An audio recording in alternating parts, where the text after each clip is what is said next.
आजकल के ज़माने में हम लोग हर छोटी बड़ी चीज़ को हमारे मान सम्मान से जोड़ देते हैं।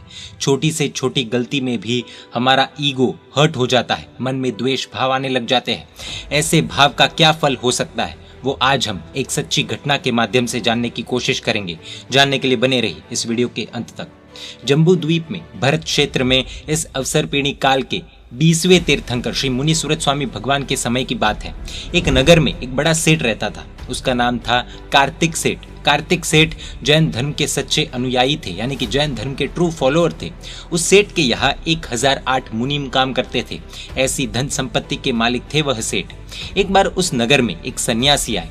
राजा वह सन्यासी को अपना गुरु मानता था।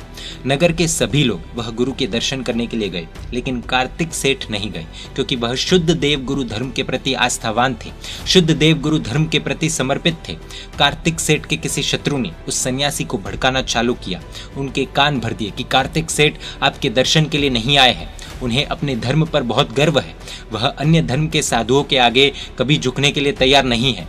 सन्यासी अभिमानी था। क्रोध में आकर उसने राजा को कह दिया कि अगर कार्तिक सेठ के पीठ पर थाली रखकर भोजन कराओगे तभी मैं भोजन करूंगा, वरना नहीं। राजा ने कार्तिक सेठ को बुलाकर उन्हें सारी बात बताई। सेठ राजा की बात को मना न कर सके, राजा की आज्ञा तो माननी ही पड़ती है। अगले दिन सेठ महल में आए। उन्हें उसी ढंग से बिठाया गया कि थाली आसानी से उनकी पीठ पर रखी जा सके। गर्म गर्म खीर से भरकर थाली सेठ के पीठ पर रखी गई। सन्यासी भोजन करने बैठा। उधर सेठ की पीठ जल रही थी और इधर उस सन्यासी का अहम पूरा हो रहा था, यानी कि अहंकार पूरा हो रहा था। खैर, सेठ वापस घर आए, चिंतन करने लगे, सोचने लगे कि राजा का अनुचित आदेश भी मानना ही पड़ता है। कैसा ये जीवन है, हमें किसी न किसी का गुलाम तो बनकर रहना ही पड़ता है। विचार करते करते उन्हें वैराग्य उत्पन्न हुआ। ये सब कुछ त्याग करके दीक्षा लेकर मुनि बन गए। आयुष्य पूर्ण कर संयम और तप के प्रभाव से प्रथम स्वर्ग के इंद्र शक्रेंद्र बने। देवगुरु धर्म पर श्रद्धा मात्र का कैसा अद्भुत पुण्य। अहंकार करने जैसे अशुभ कर्मों के कारण वह सन्यासी, वह शक्रेंद्र जो कार्तिक सेठ का जीव था, उसके आज्ञाधीन ऐरावत हाथी के रूप में उत्पन्न हुए। हाथी ने अवधि ज्ञान से जब अपना पूर्व भव देखा तब उसे मालूम हुआ कि पूर्व भव में मैं साधु था और शक्रेंद्र सेठ था।